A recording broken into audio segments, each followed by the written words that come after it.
Welcome! With us, you're not just a listener, you're part of the community, the movement driving real progress. Let's explore how big ideas can turn into real-world positive impacts together. My name is Ronny Eriksson, and this is the Impact Series. Alex Prate, you're at the forefront of the decentralized movement, promoting transparent, democratic decision-making processes and innovative governance models. You're a serial entrepreneur with a successful track record in purpose-driven technological ventures. Co-founder of Hypha DAO, driving systems change through decentralized autonomous organizations. You're a key figure in creating this decentralized autonomous organization that redefines how communities and organizations operate. You're also a pioneer in well-being intelligence, committed to building a more regenerative and equitable world. Your interests clearly span from individual well-being to societal and the global level impact. That's a pretty impressive background. A lot of interesting stuff, a lot of stuff I really want to dig into. So welcome to today's episode. Thanks, Ronny. It's an honor. Thanks for the opportunity. Of course. Each of these episodes always starts with an what-if question, because we want to figure out what the big things of the future are, the possibilities of the future, but also throw our podcast guests into the deep end. So let's dig into that first. So what if the government and other ruling institutions become more decentralized in the future? Mm-hmm. Yes, there's definitely a trend, with the nation states to explore this avenue and to let individuals really, in a decentralized way, take into account their needs and take action, being empowered, by these new technologies that we are bringing to the table. So there's definitely a trend for that. Of course, that will take a lot of time. There will be resistance from the current, economic system, current status quo.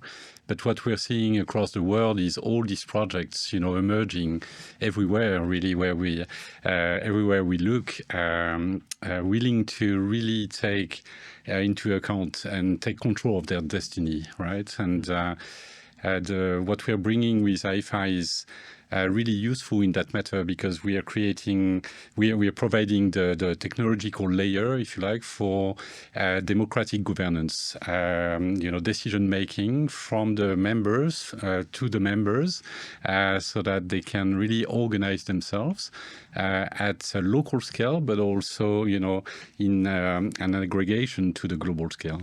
So that's really a way to accelerate system change. And that's really what's needed today. I agree. In the impact world, we normally look a lot on this, like green transition. We look at more sustainable solutions to things. I think the whole decentralized term and that whole network is a bit new when we look at the impact world and also older companies, families investing in it. What is the impact there? What is it actually all about?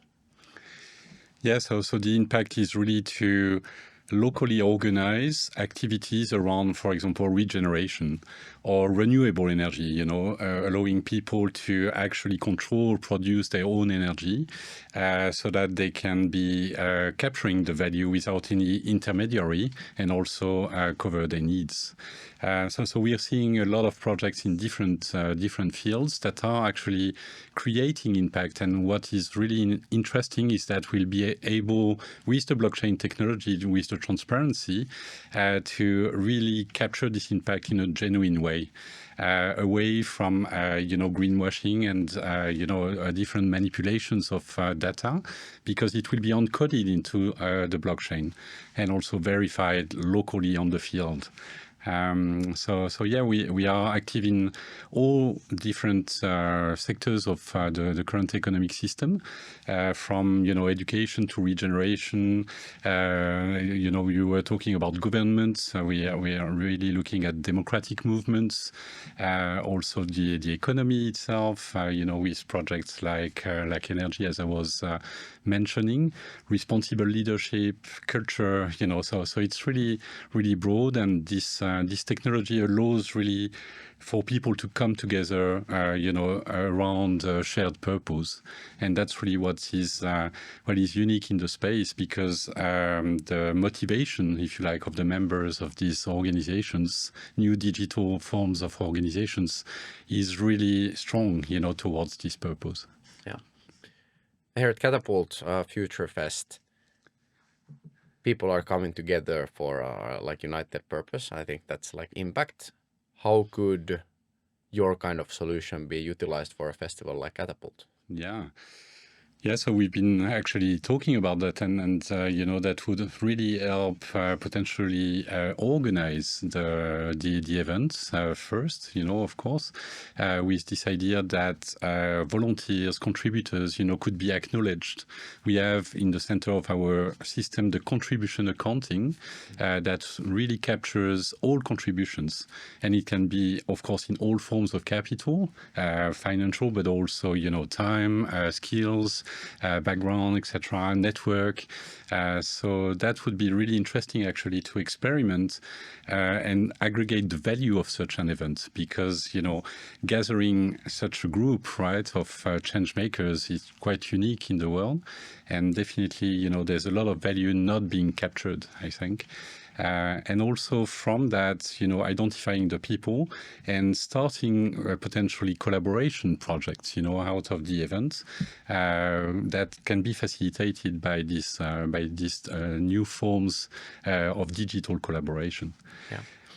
I think it's like one of the biggest problems in this whole impact space is how do you really measure impact? Impact is done from so many different angles, and it's normally the result of like multiple different people collaborating and working together.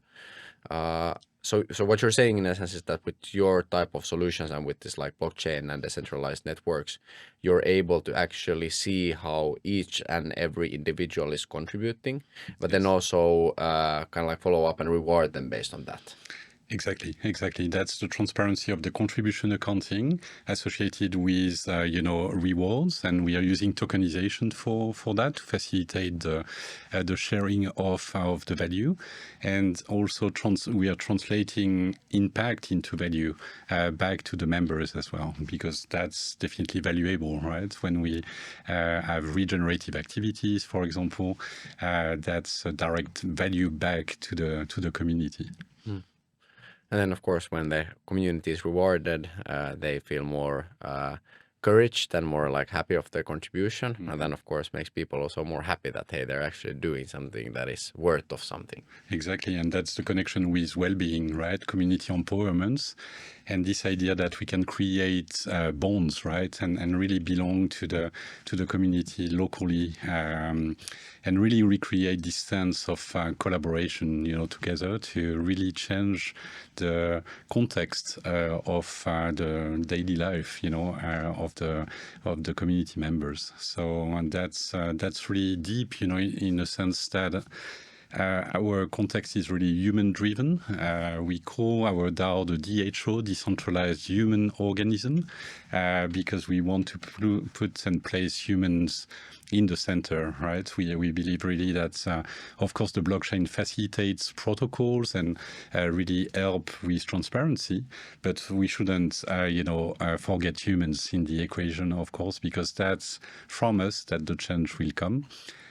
So that's really what we are fostering. Yeah, and that was actually kind of like the thing I was also thinking about, that how does the decentralized network and the human, how do those like discuss between each other? How does the data flow? Yeah, so they are part of this decentralized network. The way it works is that we are forming ecosystems. So imagine a village, a farm, a city, startup. The DAO can be really anything that is a collaboration between human beings, right? With a common purpose to create impact. So that's the starting point. And when the endeavor is materialized and the members are actually coming into the space, they can co-create collaborate together, create value and impact. But that doesn't stop at the local context. We can, with blueprints, and replication mechanism, really quickly share knowledge with other communities, right, that have a purpose that is similar, so that they can learn from each other's. And we call that the DAO to DAO collaboration, which is, a space that we've organized in the technology as well. And the collection of DAOs following this specific purpose, or trying to tackle a segment of the current economic system that is to be transformed, can form an ecosystem. So that's another layer, another context that we have also modeled in the technology we provide, so that the ecosystem itself can be an organism, a living system, if you like, that brings all these different entities, groups together, supporting each other in a pure collaboration way. So we really want to move away from competition and go to a pure collaboration, because we think that's the only way to accelerate the transformation towards, system change. And as the world is burning, and massive issues are really surfacing today, that's definitely a layer, an operating system that we think can be beneficial. And all our technology is open source, so we are really, it's an invitation for a lot of groups, a lot of communities to use it, to experience it for themselves, and to contribute, to this global collaboration. Yeah, I love that, competition, collaboration. There is a really good term that is called co-opetition. Yes, competition and collaboration brought. What is collaboration, co-opetition brought together? But you have these two elements brought together, because you still need a bit of the competition, competition and cooperation. So it is. So then you get it, and because you still need a bit of the competition as well. There needs to be kind of at least in a playful sense, I guess. That's where the real impact happens, is when you're trying to do a bit better and the other does a little bit better and a bit better. But it's not about outruling each other. I've been following this whole DAO space for a couple of years. I had many friends who have worked in it. It's a really complex space, because there's a lot of terms and words and hard things to understand. That's also, I think, one of the problems in a lot of impact companies, that the real impact is done with things that are extremely complex and extremely deep. At least they look so on the outside, but then when you get on the inside, they actually are not. It makes a lot of sense. So how did you get into this? Where did your journey start from, and why DAOs? Yeah, so first, to respond on the complexity, what we are actually finding is that the terminologies are complex, but the DAO is an experience, So we've experienced it for ourselves, because when we started 5 years ago, we were a DAO. We started as a DAO, and we've created the technology that we are now, expanding to other organizations. So we went through, these 5 years of deep experimentation. So really the idea is that the systems are complex. All these interactions between the different DAOs, can take many forms, and nobody can really model that. And that's certainly the limitations of Web 2, and the current systems that are imposing a model, or, trying to predefine everything. In the DAO space, that's really the ecosystem, is a living ecosystem. So when you're a member of a DAO, actually, you're not seeing this entire complexity. You're looking at your context from your lens, and that becomes completely manageable. It's about, what should I do to contribute to this local effort? And I know that there's an ecosystem, that is behind all of this, that is the complex system. What we've done also is to really simplify the user experience, because we know that Web3 appears as being really technical, and the user interfaces, are quite, for most of them, technical. So we've really created an experience that is for everyone to use, inspired by the codes of, a simple app, elegant app, really, really simple. So that anyone can really experience this DAO journey without having to to go through a technical training, right? So it's really accessible to everyone. And I think that's the key to bridge, Web 2 to Web 3. And that's really what Hypha is trying to do by, as I was saying, looking at the different segments of the economy and trying to bring the different stakeholders into these new spaces that offer a lot of possibilities. And Yeah. No, I know, and it's really true what you're saying also. It's like, if you have like a car and a Formula One car, for example, and then like someone who knows to drive a normal car, it's a pretty like scary experience to go drive the Formula One car, even though it's a not like normal car. The engine is just a bit different. If you take the engine and you put it into the normal car, then it's like people are comfortable to go drive it because it's still the same car you're driving, but suddenly you have like a lot more horsepower. So I think that's the same thing like with the Web 2 and Web 3 is like, can we put it in the same familiar like outside clothes, but then have the new like engine or heart to actually operate it. And that's what democratizing is all about, right? It's about how do you make it accessible for all the people and not too scary. Yeah, definitely. And that's why I think the human transition, we were talking about well-being and my work also in that space. I think that's really, really important to take into account the human behavior when transitioning to this new space. So, because there's a lot of, fear around crypto markets, etc. But we are absolutely not in that space. We are leveraging the technology, the tokenization in a way that creates genuine value, and really focusing on impact. So that's the complexity, right? To really explain the separation between, this speculative aspect and the genuine part. So. But there's a lot of initiatives, a lot of groups. We call them service DAOs, right, that are supporting actually the Hypha network as a whole, this ecosystem, that we are creating. By providing this education training, and embarking new members into the DAO journey. And that's really where the effort is, I think. And we'll see an evolution, I think, in during the 1 or 2 years ahead of a lot of democratization of these different use cases. Exactly. And it's really beautiful to see how you're kind of like creating impact on impact on impact. Yes. Because it's like first your platform does an impact in the end, but then it's about actually impacting people to understand it, and then it's like impacting people to even be able to use it. And you mentioned the well-being. You have here worded like a pioneer in well-being intelligence. What is well-being intelligence? Yeah, so that's really this idea to live your life understanding the moments that you are living and what they are reflecting back to yourself.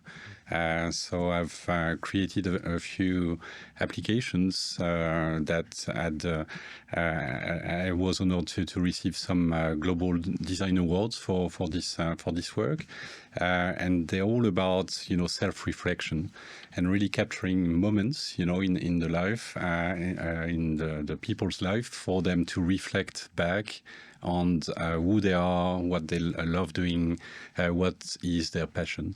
And that's the connection also with the DAOs, because in that space, what is really interesting is that people show up as they are and propose roles that they want to play.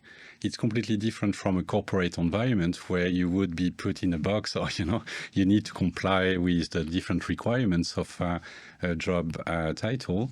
In that space, you come, you see what is happening, and you create the relationships, and then you decide where you want to play, what role you want to actually play.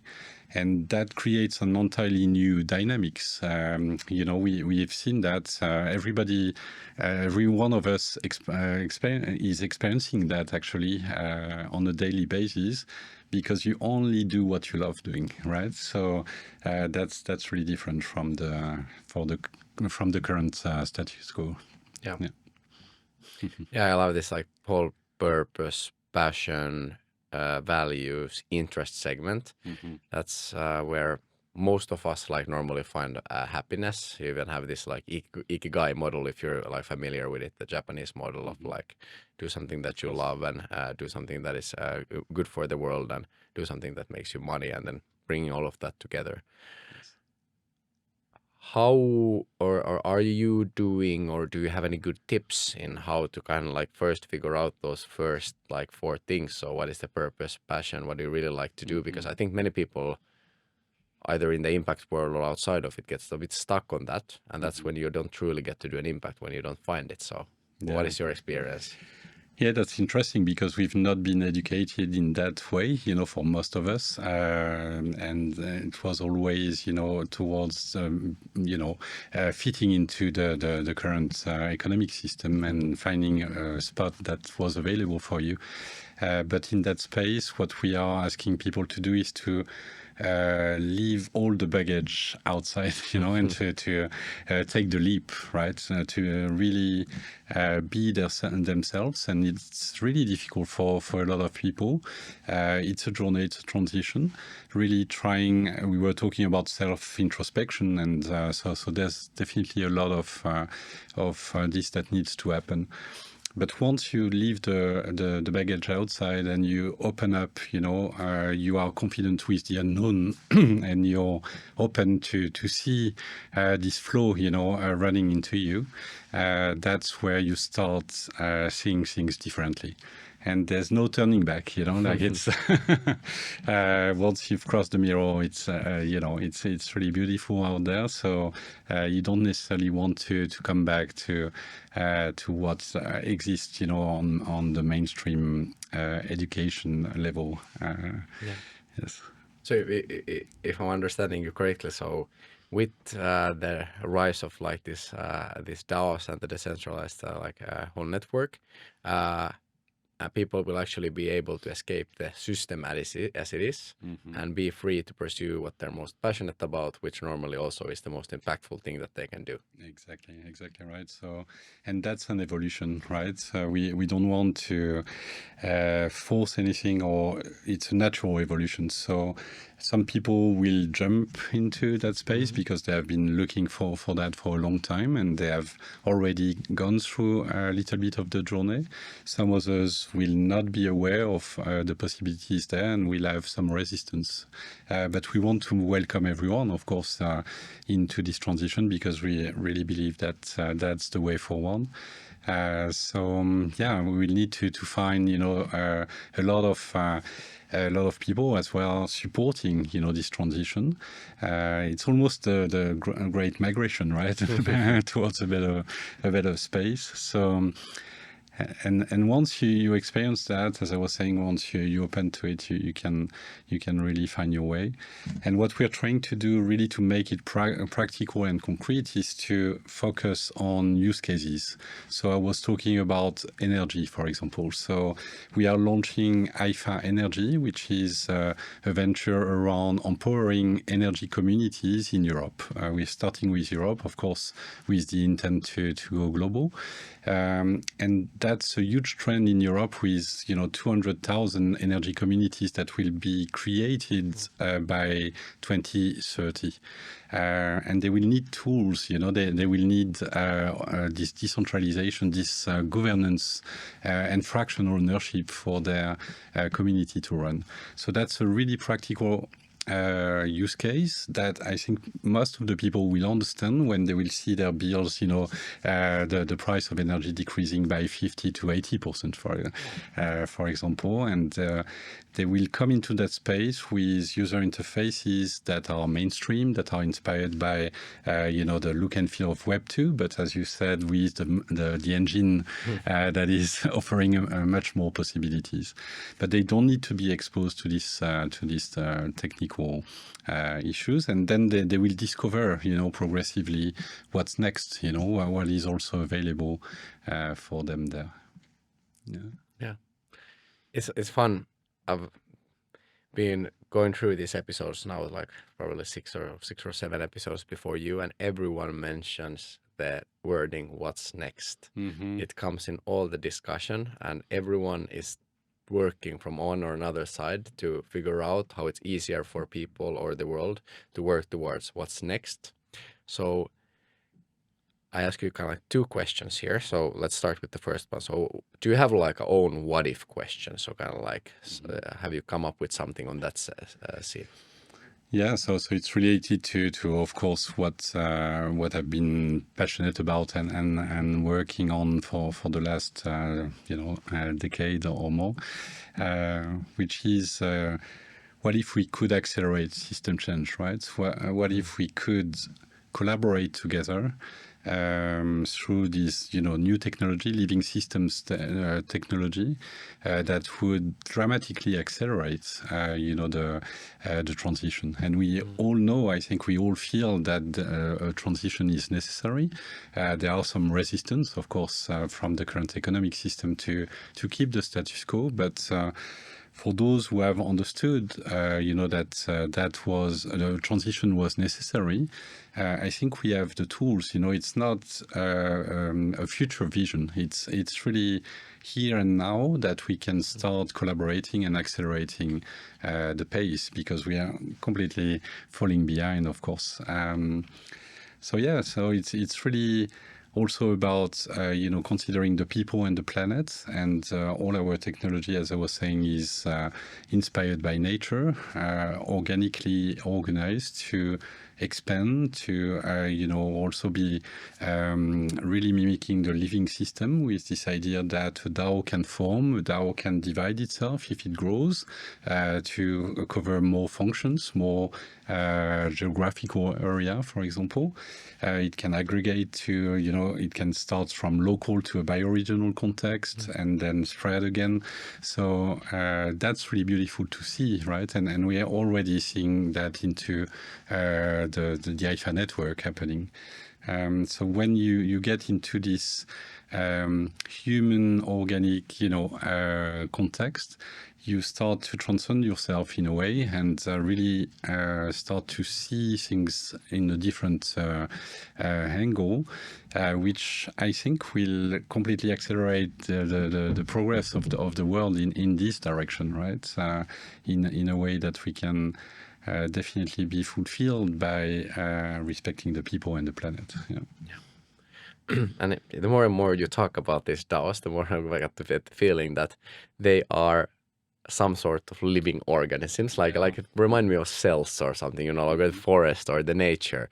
You can they will multiply themselves and they start to support each other and they become an ecosystem. It's pretty fun to see that we're always trying to develop and create impact by doing everything in new ways. Well, I think a lot of the answers actually are found in the forest and in the nature and in the core of us. And now we're just replicating that back into a format that we can utilize as a society, instead of build something that is not real, like the economic system, for example, something we came up with, but cells and nature and all of that, that's real, that's tangible. Mm-hmm. Yeah, it's interesting because we are using the analogy of the cell quite often, the DAO as the cell, and we also call the core team of the DAO the nucleus, so there's a lot of analogy.